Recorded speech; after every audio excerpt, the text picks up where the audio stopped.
खट्टा खाने वाली चुड़ैल। रात को अचानक राधिका मौसी को किचन से कुछ गिरने की आवाज आई। उन्होंने बाहर निकल के देखा तो किचन में उन्हें कोई सफेद साड़ी में दिखा। वो चीख पड़ी, हे भगवान, आलतू जलाल तू आई भला को टाल तू, आलतू जलाल तू आई भला को टाल तू। राधिका मौसी को चीखते सुनकर श्रवण बाहर आता है भागते हुए। अरे माँ, क्या हुआ? क्या देख लिया? दादी माँ आ गई क्या सपने में? अरे बेटा, रसोड़े में देख तो कौन है? श्रवण रसोड़े में झांक कर देखता है और उसे कोई नहीं दिखता अंदर। अब रसोड़े में तो कोई नहीं है माँ।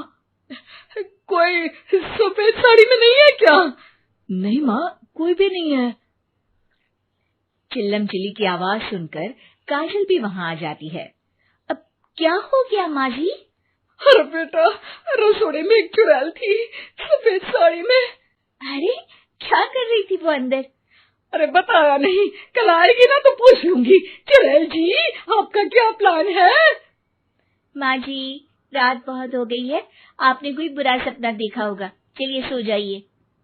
राधिका मौसी सोने तो चली जाती है, पर उनको रात भर नींद ही नहीं आती। वो कुछ भी उलझुल बातें सोचने लगती है। कहीं चुड़ैल की वजह से तो घर में टेंशन नहीं हो रहा, कहीं उसी की वजह से तो वो दादी नहीं बन पा रही। सुबह जब राधिका मौसी रसोड़े में छानबीन करती है तो पाती है कि नींबू का अचार गायब है। चुड़ैल नींबू का अचार ले गई, मुझे तो ठीक नहीं लग रहा कुछ। चुड़ैल को भी पता है कि जिंदगी का असली मजा तो खट्टे में ही है। राधिका मौसी झट से श्रवण को फोन कर देती है। बेटा, मुझे समस्या समझ में आ गई है, हमें एक तांत्रिक की जरूरत है। अरे क्या बोल रही हो माँ, तांत्रिक की क्या जरूरत है? आप पूजा पाठ तो कर ही रही हो ना। आलतू जलालतू मंत्र सारे फालतू जैसे कुछ मंत्र पढ़ो, चली जाएगी अपने आप चुड़ैल। अरे नहीं बेटा, कभी चुड़ैल को कम नहीं समझते। अरे तुझे पता भी नहीं चलेगा कि कभी वो छल करके काजल की जगह घर की बहू खुद बन जाएगी। क्या माँ, कुछ भी बोल रही हो? कहाँ काजल और कहाँ चुड़ैल? वैसे एक बात बताओ, काजल को अगर गाने के लिए बोल देना तो चुड़ैल काजल की आवाज सुनकर घर तो क्या धरती लोग छोड़कर चली जाएगी। तुम ना पढ़े लिखे बच्चे हर चीज को मजाक समझते हो। तुम रहने दो, मैं खुद ही तांत्रिक को बुला लेती हूँ। अच्छा सुन, शाम को इमली लेके आना। क्या है कि चटनी खाए बहुत दिन हो गए है ना? नहीं माँ, इमली तांत्रिक से ही मंगवा लो ना, आटा वगैरह भी उसी से पिसवा लेना। देखो मुझे काम करना है।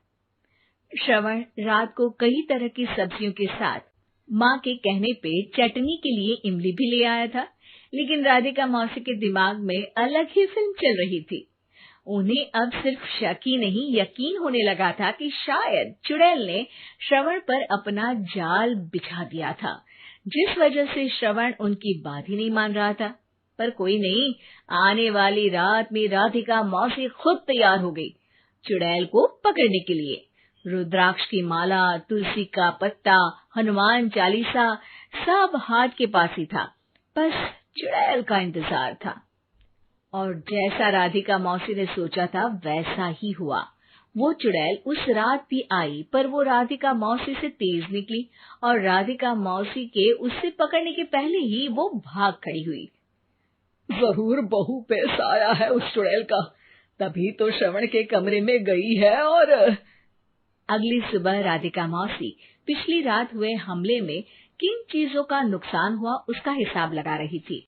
उनके खेमे से एक आम के अचार की शीशी भी गायब हो चुकी थी और वो इमली भी जो कल श्रवण लेकर आया था। राधिका मौसी इस बारे में सोच ही रही थी कि श्रवण जल्दी से रसोड़े में आकर दवाइयों की पोटली ढूंढने लगता है। अरे बेटा, क्या हो गया? अब माँ, वो काजल की तबीयत खराब है, बहुत घबराहट हो रही है उसे। हे भगवान, मैंने पहले ही कहा था कि तांत्रिक को बुला लेते हैं, पर नहीं, अब देखो उस चुड़ैल ने काजल को अपने वश में करना शुरू भी कर दिया है। हालांकि श्रवण भूतों में विश्वास नहीं करता था, पर अब वो भी डर जाता है और राजी हो जाता है एक तांत्रिक को बुलाने के लिए। कुछ ही घंटों में तांत्रिक आ जाते हैं और राधिका मौसी तांत्रिक जी को सब बता देती है। घोर संकट, घनघोर संकट, चुड़ैल को मारू जोर चाकट, ओम भट स्वाहा खटखा के आहा। अरे ये क्या मंत्र है? मेरे खुद के ओरिजिनल मंत्र है, कल रात को ही लिखे हैं, अच्छे लगे तो दाद चाहूंगा। एक और मंत्र सुनो। अर्ज किया है आब्राकडाब्रा, दिल्ली बम्बई आगरा, चंदा मामा सोवरले सुरन मामू जारा। ये मंत्र है? अरे कोई 40 वाली सा पढ़ो ना। वक्त कम है, 40 नहीं पड़ेंगे, 20-25 में काम चलाना पड़ेगा। अलग निरंजन जाके लंदन, मुफ्त का मंजान घिस मेरे नंदन। अरे जल्दी करो तांत्रिक जी, जल्दी करो। तांत्रिक अपने उल झलूल मंत्र पढ़ने लगता है। श्रवण को तांत्रिक पे शक होता है।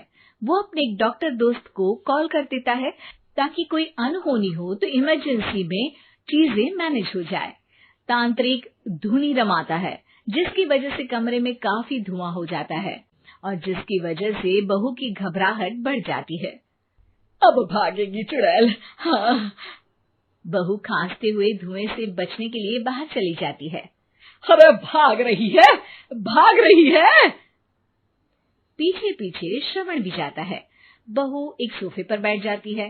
तभी डॉक्टर दोस्त आ जाते हैं और श्रवण को पानी लाने के लिए कहते हैं। थोड़े चेकअप के बाद डॉक्टर कहते हैं, मेरे हिसाब से जाप का काम पूरा हो गया है। क्या मतलब? अरे कुछ भी नहीं माँ, कोई चुड़ैल नहीं है, खुशखबरी है, अब दादी बनने वाली है। मगर वो सब अचार के डब्बे। श्रवण दोनों अचार के डब्बे अपनी माँ को दिखाता है, जो कि उनके बिस्तर के नीचे छुपे हुए थे। आपने सही बोला था माँ, वो चुड़ैल काजल ही थी जो खट्टा खा रही थी। हमें कल ही पता चला, पर हमने आपको ये तांत्रिक वाला काम करने दिया ताकि आपको भरोसा हो जाए कि भूत वगैरह कुछ होता ही नहीं। अच्छा अच्छा, ये तो बड़ी खुशी की बात है, पर बेटा मुझे एक झाड़ू तो ला दे। क्यों माँ? ये तांत्रिक का भूत उतारती हूँ मैं। अब तांत्रिक राधा मौसी के डर से घर से भाग निकलता है और राधा मौसी उसके पीछे भागती है। अरे संकट ये घनघोर है, तांत्रिक मुआ चोर है।